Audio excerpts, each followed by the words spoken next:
Hey guys, welcome back to another Fly Tying Tuesday with AvidMax. My name is Max and today we're going to be tying the Sempermouse. Later in the video, I'm going to tell you how you can win this, but I'm going to be using all of the Loon blackout tools. This is the core fly tying toolkit. Later in the video, I'm going to tell you how you can win the actual tools that I'm using here today. So in the vise, starting out with a Daiichi 2557. This is a size 4. Really nice, sharp, kind of octopus style hook. You got the upturned eye, and that's going to help us create kind of a upturned hook when we're actually tying this pattern. To get it going, I've got some 100 GSP. It's a nice little Loon blackout tool here. Got available on the site as well if you need one immediately. So a little bit of Zap-a-Gap, of course, when I'm tying with GSP because it is so slick. Lay just a little bit on there, help grab my thread, and start just a thin layer of wraps, kind of soaking up all of that Zap-a-Gap on there. Work down just to behind where the barb is. Make sure you don't get any of that on your scissors there. Really nice finish on the black tools though. And then we got some the new Semperfli worm chenille. This will be just the brown. And we're just going to grab like a 3-4 inch piece of that. We'll trim it a little bit. But this is going to be our tail. You could pick and choose a bunch of different colors. Brown just seems to be a little more natural for what we're doing here today. So I'm just going to tie this straight down to the shank. I'm going to start about halfway down. Just grab it with my thread, work it down to just behind where the barb would be, and kind of clean up the wraps on the shank. Once I got that laid down in there, I would measure it out to about 2 inches or so, maybe 2.5 inches, so it stands out and tracks behind the fly. And then take my lighter and I'll just clean up the end so it doesn't fray on me. So now I got a nice little tail here. So probably one of my favorite fly tying products from Semperfli is going to be the Wabit. So this is a synthetic rabbit strip. It comes in a lot of cool, unique colors. This one is the Fox Squirrel, and I really like how this one looks when it gets wet because you don't necessarily see the kind of frosted tips as much. You kind of more just see this, darker, black gray underneath, and it looks super natural. When you're looking at a drowned mouse in the river. It's got a synthetic, strip for the hide, which makes it a little bit easier to tie and work with. Real easy to cut and, use in palmer and whatever fashion you're doing. The actual fibers are on there very snugly and don't come out, so really cool, unique material. Mess with it in streamers, kind of replace rabbit where you want. And it doesn't, shed as easily to where you're starting to rub your eyes and, feel the rabbit fibers start actually getting up your nose and stuff. So that's another plus if you have like allergies and you're sitting at the bench. Take a little strip of this and work it back to the chenille and tie that right down in there. Work back up to the eye, and then in the toolkit you also get a nice pair of hackle pliers. So I'm gonna grab, I got a pretty long strip here. It just makes it easier to work with the long strip, but I'm actually going to cut it down a little bit so I can use the hackle pliers a little more effectively. So snip that out. I've just got a couple inch long strip here. Use my hackle pliers. Grab those. I like these with the little serrated edge on there. Grab material really nicely. And we're gonna start our wraps with this being the back portion of the articulation. And I'm just gonna keep pulling back the fibers and wrapping the hide or synthetic hide down on top of one another, kind of overlapping, really pushing everything back. And get maybe one more in there, and then I'm going to capture it with my thread. And that's why I like using the GSP, because you can really crank down on whatever you're tying with, and make a lot of wraps, hard wraps, without building up bulk. So there that is, right behind the eye. And I'll snip out my Wabit here. Once again, kind of pull everything back. You clean this up just a little bit.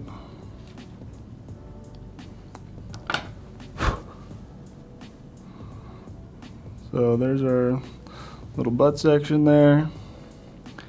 And make sure everything's pulled back and clean it up just a little bit more. And then, once again, as we are tying with the GSP, gonna take a little bit of Zap-a-Gap. Get some beads on the thread here,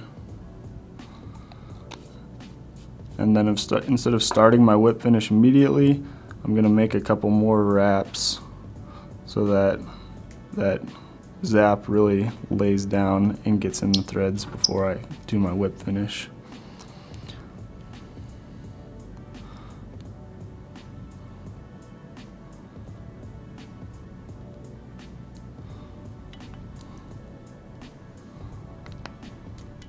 Crank down real tight on that,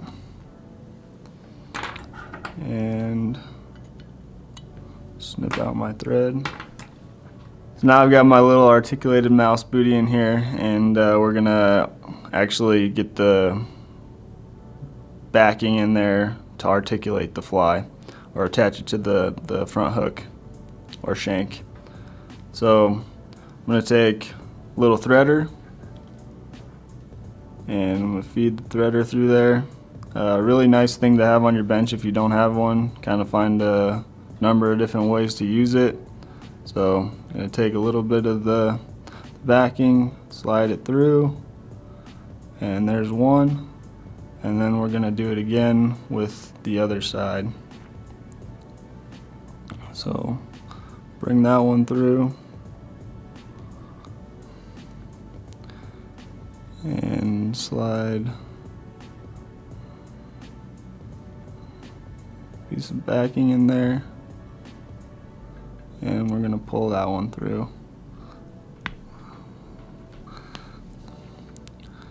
We got that one slid through there. You can pull it out of the threader, and now I've got my loop, so I'm going to go back through. I'm going to go around once and then around again, and this is basically just creating a little hitch so that everything snugs down tight to the eye. Got a little bit of a knot there built up at the end. So there's my completed little booty of the mouse, and now we'll work to the front hook. Okay, so moving to the front section of the fly, I've got a Firehole 811. It's just a nice hook to have for articulating stuff, or just got a big eye and it's a nice thick hook. Kind of tough to cut, but it's a good hook. So now we're gonna throw a little more Zap on there and start in with the GSP.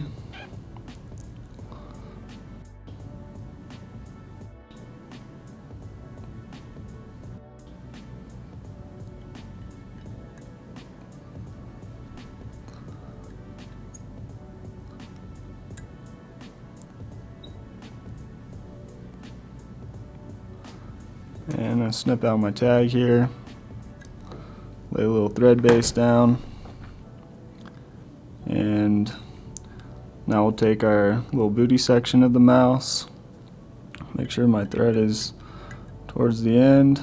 I like it kind of right at the point so I can work down to it, and I'll lay that on the shank and make one wrap and kind of square it up and size it up, and then make a couple more tightening wraps. Make sure it's not too far. We want this real tight to the hook or to the shank that you're using, so that it doesn't swing too freely. We want it to be fairly rigid to the actual back of this fly so it doesn't flop around, especially when you're getting eats. You want to make sure that it's able to kind of hold its form as the fish comes up and doesn't move it out of the way. So got that in there. Hook point is going up there, and work that down to about the knot, and that'll be our cutting point when we snip out that front hook. So just clean up these tags, use both hands here and kind of make some wraps going forward.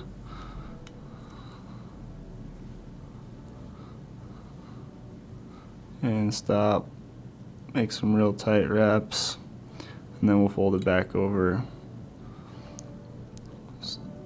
to secure everything down.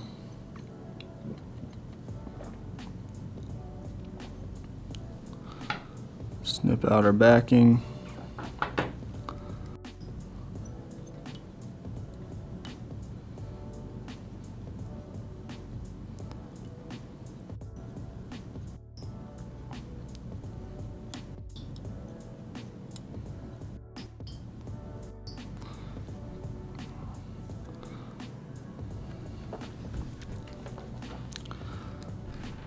So we'll take our remaining bit of our Wabit now, and we'll tie the tip of that in very tight to the backing.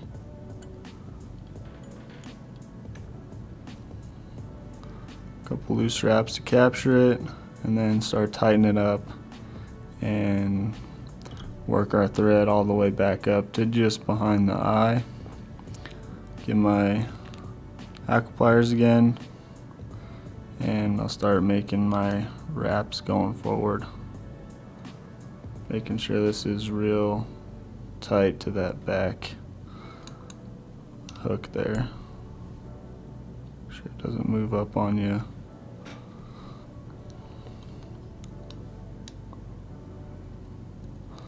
Same thing, kind of overlapping wraps. Just want to make the transition real smooth from the back and kind of hide that little gap where the articulation is.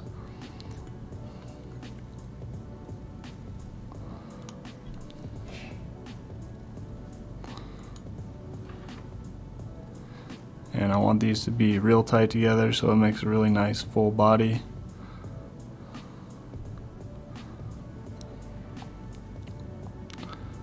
And then grab it at the end again. Make sure it's not twisted up. And finish my wraps going forward.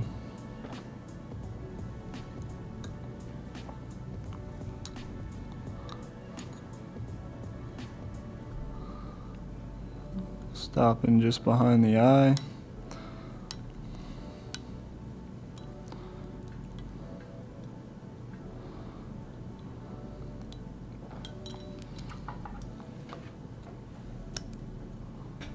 Snip out my tag.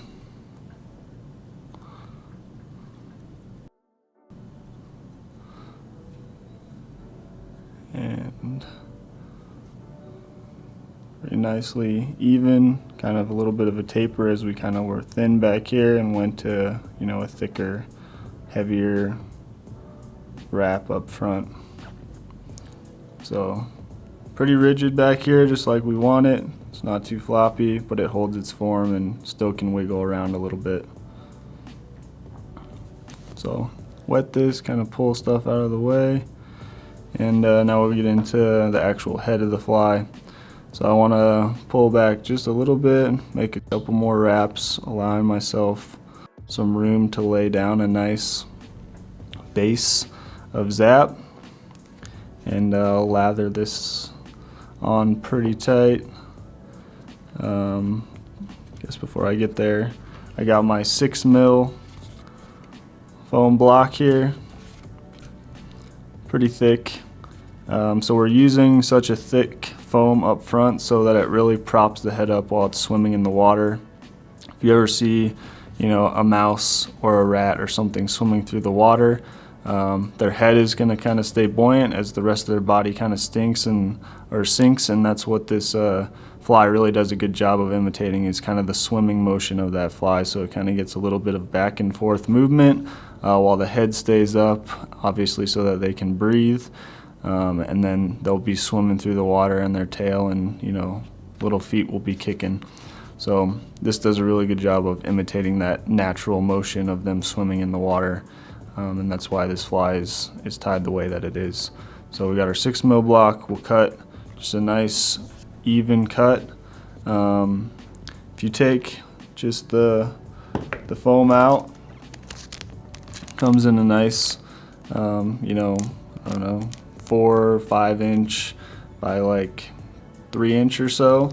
And if you leave it horizontally like this and just cut your strips in length, then it will kind of give you a good amount of foam to actually work with. So this is probably about 3/4 of that piece, and that's about the size foam block that we want for our head here.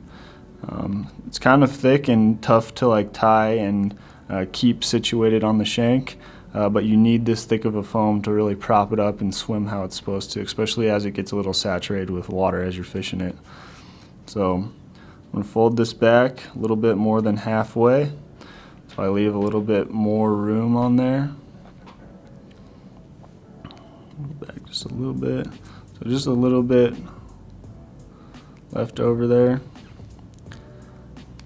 Kind of press it together, kind of mold it a little bit, and then I'm going to take my Zap-a-Gap and I'm going to lay down my base.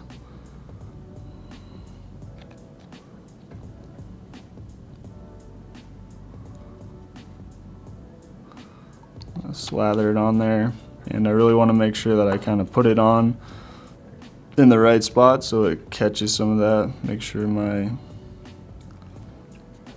thread's in the right spot there, and squeeze it on there.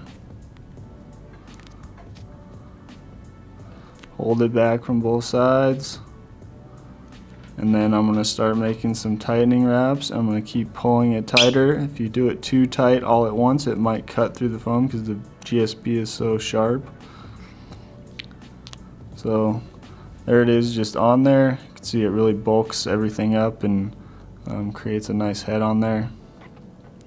So now I keep pulling it a little bit tighter, really securing it on there and not letting it spin around. So that's why we use the Zap. It's on there pretty good, and everything's together.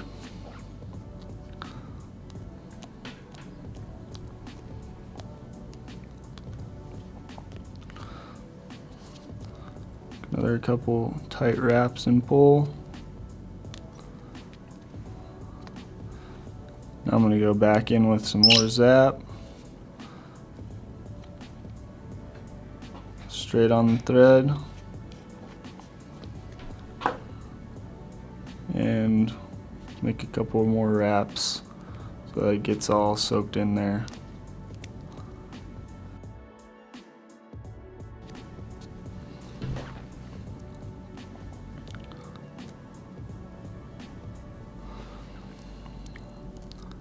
Now I have my little leftover here in my hackle plier. I'm going to take a little more zap, put it right up underneath. And this is just to kind of hide what you've already done.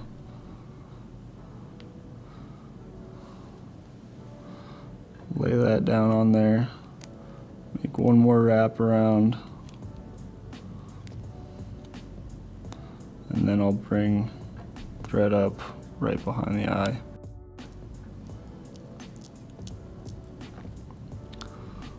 So leave that little chunk of hide in there, and now I can snip that out.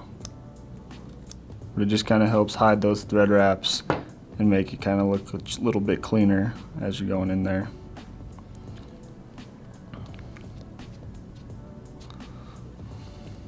So foam's on there nice and tight. Got a very buoyant head, nice taper to the body. Got our hook point back there going up. And we'll do a quick whip finish after I zap it one more time and make some more thread wraps behind the eye here.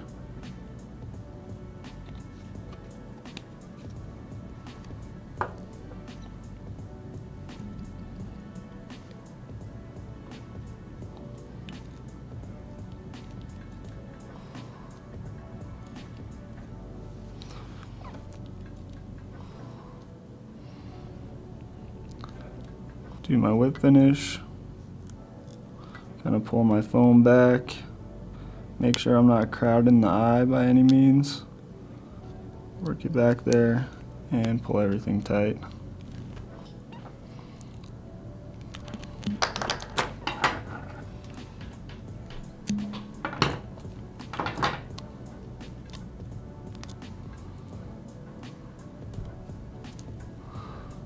So as you see, still a bunch of room, get a line through there, but that's something to be cognizant of as you're tying and finishing the fly off there.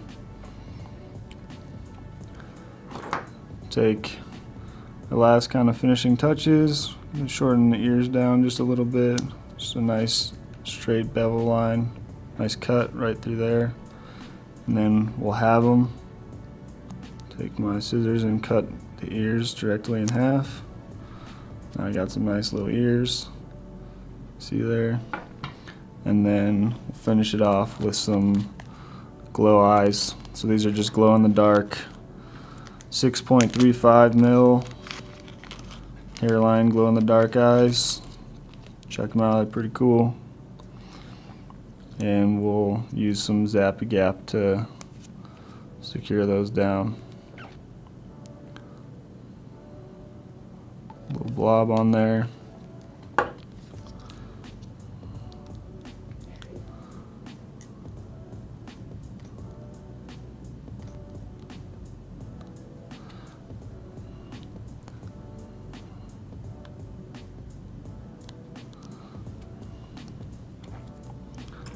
Take my bobbin or bodkin and press the eyes on there real tight so that I don't get them stuck to my finger and create like a little glue mark on the eyes,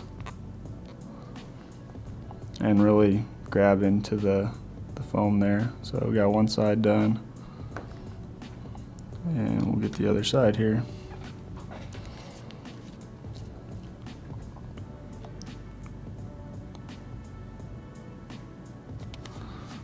Just a little glob.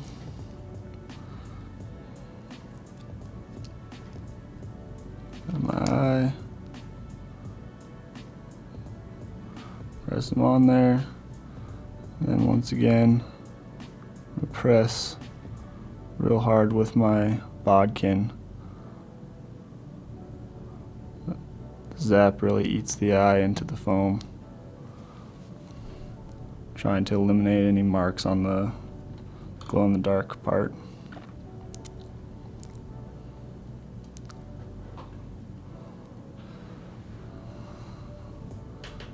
Got both eyes tightly secured on there, and pull everything back.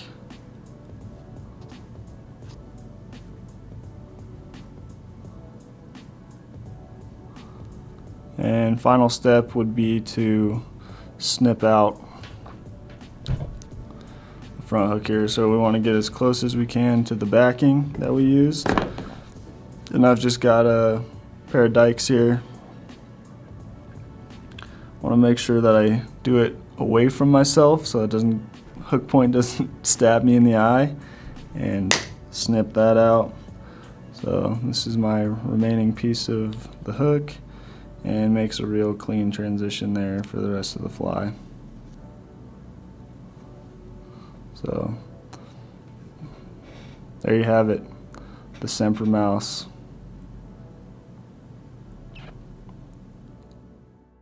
Hey guys, this is Steve. Thanks for watching to this point in the video. Here's what you need to know for entering the giveaway for the Core Fly Tying Toolkit from Loon. So this video is posted on November 2nd, 2021, and we're gonna have the contest open till November 9th. That's one Tuesday from now. And all you need to do is subscribe, like this video, and leave a comment on this video. And that comment could be anything. You could roast me for wearing a Rangers jersey. You can hit me with your favorite fly tying conspiracy theory. Mine is that tails are totally unnecessary on nymphs, and it's just a scheme to get us to buy more tailing materials. But whatever it is, we'll pick one out to reply to with an email address so we can talk back and forth on the details for sending you your Core Fly Tying Toolkit from Loon.